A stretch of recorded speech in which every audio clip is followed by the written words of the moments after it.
Waalaikumsalam warahmatullahi wabarakatuh. Perkenalkan, nama saya Arifan Mutasin.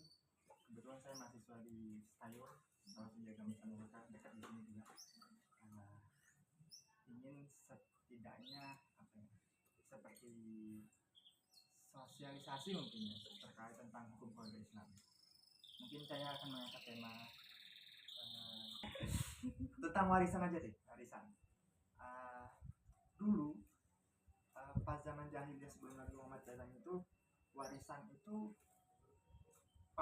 perempuan itu bisa dijadikan harta warisan. Jadi misalkan ada bapak sama ibu, misalkan bapaknya meninggal, nah ibunya itu bisa menjadi hak milik si anak yang dilahirkan oleh ibunya.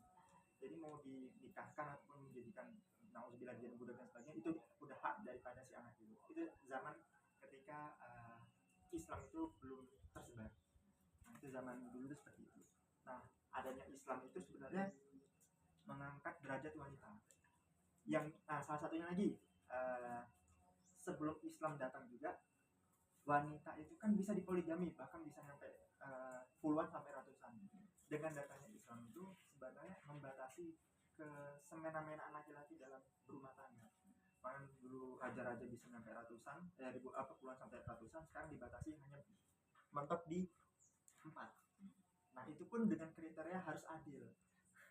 Nah, tetapi adil di sini menurut Al-Quran dan Sunnah itu tidak bisa tidak bisa segampang ya udah berlakunya adil itu sama rata, tidak bisa. Akan tapi adil itu balik lagi ke situasi dan kondisi. Ya pokoknya kalau misalnya berbicara tentang keadilan itu akan sulit untuk dilakukan oleh laki-laki, apalagi mempunyai istri lebih dari satu, maka sulit itu. Itu ajaran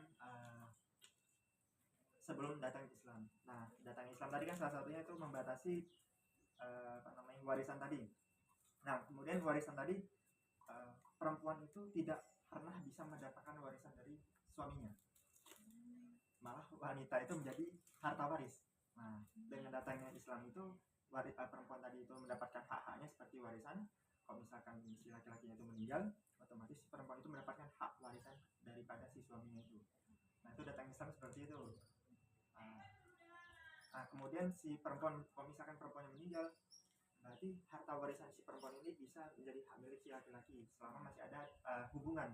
Kalau misalkan sudah bercerai, otomatis sudah nggak ada hak warisnya. Itu setelah datang Islam. Nah, kemudian tadi tentang poligami ya. Nah, poligami juga seperti itu. Islam itu datang untuk membatasi perkawinan yang dilakukan oleh laki-laki yang dulunya banyak menjadi dibatasi.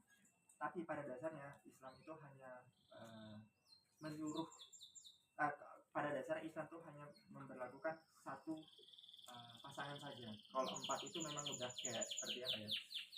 Mungkin udah ngebet mungkin ya. Mungkin ngebet seperti itu. Jadi mau nggak mau harus di. Nah, karena tapi kalau misalkan kita menggunakan hukum Indonesia, orang yang berpoligami itu akan dipersulit syarat-syaratnya untuk bisa melakukan poligami tersebut. Salah satunya izin dari istri. Nah, itu penting banget itu. Kalau misalkan nggak ada izin dari istri, otomatis nggak bisa melakukan poligami. Habis itu kalau nggak salah tuh syarat yang kedua tuh harus ada yang namanya split gaji. Kalau misalkan split gaji nggak sesuai dengan kebutuhan istri pertama, ya udah berarti syarat yang selanjutnya juga gagal. Nah, gitu. Jadi apalagi kalau misalkan PNS itu malah dipersulit lagi untuk melakukan poligami.